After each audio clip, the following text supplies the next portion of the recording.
स्नान करने के लिए जैसे ही जाते हैं और वो स्नान करने के बाद जैसे ही बाहर निकलती है, उनकी नजर एक अघोरी बाबा पर पड़ जाती है।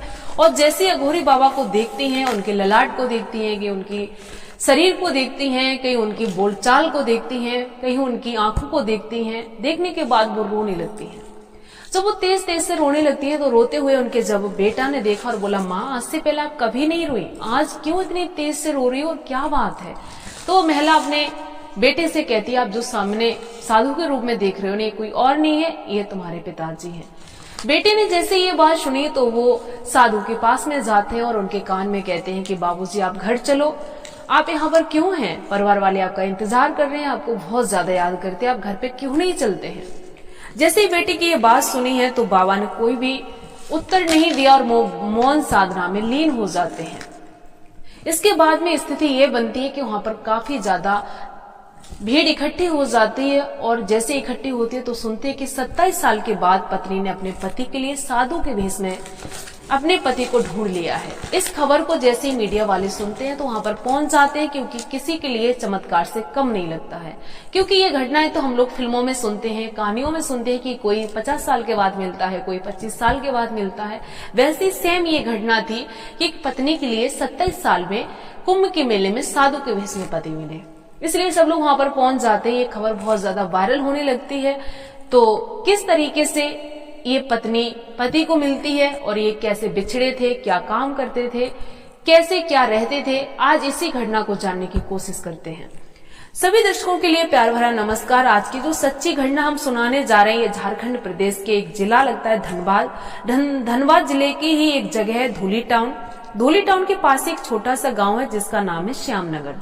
श्यामनगर के ही रहने वाले लोग जब प्रयागराज में कुंभ स्नान करने के लिए जाते हैं और जैसे ही जाते हैं ये प्रयागराज के महाकुंभ में थाना महावीर क्षेत्र में स्नान करने के लिए जब पहुंचते हैं, वहां स्नान करने के बाद जैसे ये निकलते हैं तो इनकी नजर पड़ जाती है एक बाबा पर।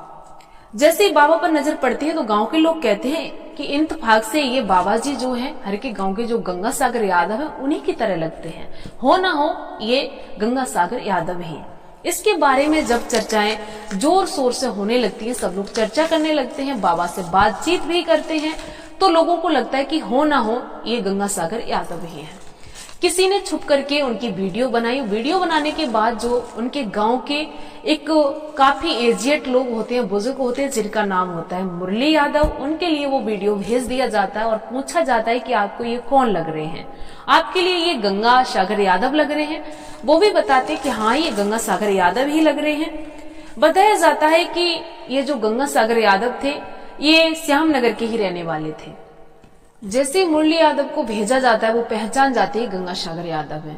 दरअसल ये कहानी है श्यामनगर का रहने वाला एक व्यक्ति होता है जिनका नाम होता है देवलाल यादव। देवलाल यादव अब इस दुनिया में नहीं रहे। उनके 4 बेटे होते हैं जिनका नाम होता है देवलाल यादव, गंगा सागर यादव, प्रयागराज यादव और मुरली यादव। ये जब होते हैं तो ये गंगा का व्यवहार करते हैं, कभी पशुओं को खरीदते हैं, कभी बेचते हैं, कभी दूध का कारोबार करते हैं। ऐसे ये अपने घर का खर्चा चलाते हैं, अपनी जिंदगी अपने बच्चों के साथ जीते हैं। इनकी पत्नी होती है जिसका नाम होता है धनोवती। इनका एक भाई होता है जिनकी शादी होने के लिए होती है। तो ये अपनी पत्नी धनोवती से कहते हैं कि हम बाहर जा रहे हैं और आपके लिए बहुत अच्छी सी साड़ियां और कपड़े लेके आएंगे क्योंकि घर में शादी है। पति चले जाते हैं। ये बात कह के पत्नी को चिंता नहीं होती क्योंकि जो गंगा सागर यादव होते हैं ये काफी बार बाहर जाते हैं, काफी बार आते हैं, इसलिए उन्होंने सोचा कि इनका तो जाने आने का काम ही है, इसमें चिंता वाली क्या बात है। गंगा सागर यादव जैसे घर से चले जाते हैं लेकिन काफी दिन हो जाते हैं वो नहीं आते हैं। आने के बाद जब घर वालों को चिंता बढ़ जाती है क्योंकि घर में शादी भी होती है छोटे भाई की, अब ऐसे में करें तो करें क्या। जब काफी समय हो जाता है तो शादी भी पास में आने लगती है। ये घटना है 1998 की। जब शादी जैसे छोटे भाई की पास में आती है तो पत्नी काफी ज्यादा परेशान होने लगती है कि ये कपड़े खरीदने के लिए गए अभी नहीं आए। तो वो जाकर के पुलिस स्टेशन में जाती है और गुमशुदगी की रिपोर्ट दर्ज कराती है। पुलिस वाले कहते हैं आप अपना काम करिए, हम अपना काम करते हैं। जब ढूंढना शुरू कर देते लेकिन कहीं पर भी गंगा सागर यादव का पता नहीं मिलता है। तब तक एक घटना हो जाती है। पटना में एक बस हादसा हो जाता है जिसमें काफी लोग मारे जाते हैं। वहां से खबर मिलती है कि आपके पति इसमें मारे गए हैं। पत्नी पहुंच जाती है पत्नी पहुंचती है, वहां पर देखती है कि उनके पति नहीं है। फिर भी पत्नी ढूंढना बिल्कुल भी बंद नहीं करती है। वो पति की जो सुहाग की निशानियां होती हैं वो अपने शरीर पर हमेशा रखती है। सिंदूर का लगाना हो, बिंदी का लगाना हो, चाहे मंगलसूत्र का पहनना हो, वो अपने श्रृंगार को बिल्कुल भी नहीं हटाती, क्योंकि उसे आज भी भरोसा था कि उसके पति जिंदा है। बताया जाता है जब गंगा सागर यादव गए थे तब इनका एक बेटा था और 4 महीने की पत्नी गर्भवती थी। जब ये चले जाते नहीं आते, समय ऐसे बीतता चला जाता है, तो पत्नी का एक बेटा होता है जिसका नाम होता है कमलेश यादव, और फिर कुछ समय के बाद दूसरा बेटा भी हो जाता है जिसका नाम होता है बिमलेश यादव। समय निकलता चला जाता है, फिर ये प्रयागराज का महाकुंभ आ जाता है जो 2025 का। इसी में जो श्याम नगर के लोग होते हैं वो सभी स्नान करने के लिए जाते हैं। उसी में ये पत्नी भी जाती है कि शायद है कि हमारे पति मिल जाए। वहां पर देश विदेश के काफी लोग आएंगे, शायद है कि हमारे उनमें पति भी आ जाए। पत्नी भी इसी आस को लेकर के जाती है और जाकर के जैसे ही गंगा में स्नान करते हैं सभी लोग, और सबकी नजर जैसे ही स्नान करने के बाद निकलते हैं तो एक अघोरी बाबा पर पड़ जाती है। जैसे अघोरी बाबा को देखा तो सब लोग कहने लगे हैं कि हो ना हो ये गंगा सागर यादव ही है। गंगा सागर यादव को जैसे ही देखा तो पत्नी रोने लगती है और कहती है आप घर पे चलो। बेटा भी कहता है कि बाबूजी आप घर पे चलिए, आप क्यों यहाँ पर रहते हैं, घर वाले बहुत ज्यादा परेशान हैं। लेकिन वो बाबा जी कुछ भी नहीं कहते। वो कहते हमारा घर तो काशी में है, काशी में हमारी पत्नी, हमारे माँ बाप भी काशी में ही रहते हैं। पत्नी कहती है आप झूठ बोल रहे हैं, आप क्यों झूठ बोल रहे हैं, आप चलिए ना, हम आपकी पत्नी हैं। इतने में बताया जाता है कि वहां पर एक साध्वी आ जाती है जो अघोरी साध्वी होती है। वो इन लोगों के लिए गालियां देने लगती है, पत्थर मारने लगती है, कहती है मेरे पति हैं, आप इनके लिए क्यों परेशान कर रहे हैं, इनको परेशान करने की कोशिश बिल्कुल ना करें।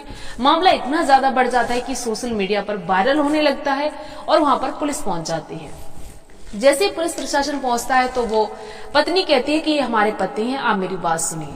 पुलिस वाले कहते हैं आपको कैसे पता। पत्नी काफी ज्यादा पहचाने भी बताती है। वो कहती है आप ना मानो, इनकी देख लो, इनका जो एक हाथ है दाया वो टूटा हुआ है, इनके एक हाथ की कौनी है जो वो बाहें की निकली हुई है, और इनकी ललाट पे गहरा चोट का घाव भी है जो निशान पड़ गया है, आप वो भी देख लीजिए।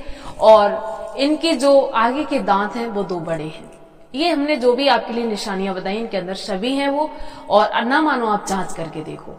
पुलिस वाले इस बात के लिए संज्ञान में लेते हैं और कहते हैं कि हम इसकी जांच करेंगे, आप भी अपना एड्रेस बताइए, आईडी बताइए, और बाबा जी से भी पूरा पता लेते हैं।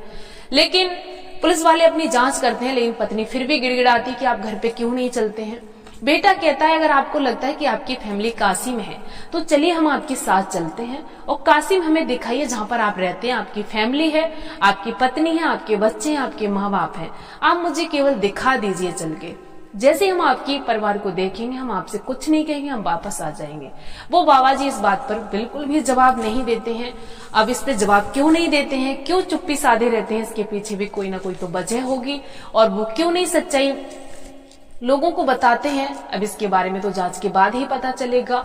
लड़का ने भी ये भी कहा पुलिस वालों से कि आप ना मानो तो डीएनए चेक करा लीजिए। अगर आप डीएनए की जांच कराएंगे उसमें दूध का दूध पानी का पानी हो जाएगा। अब इसके बाद में पुलिस वालों ने कार्रवाई तो की है, अब इसके बाद जांच की प्रक्रिया शुरू हो गई है। अब इसके बाद क्या आता है ये तो जांच के बाद ही पता चलेगा कि वो सच में उस पत्नी के पति हैं या नहीं है, जो 27 साल पहले गायब हुए थे 1998 में। आज 2025 है, इसमें जाकर के मिले हैं। अब वो पति हैं या नहीं है इसकी जो पड़ताल है वो जांच के बाद ही पूरी होगी। तब तक के लिए सभी दर्शकों के लिए प्यार भरा नमस्कार। जय हिंद, जय भारत।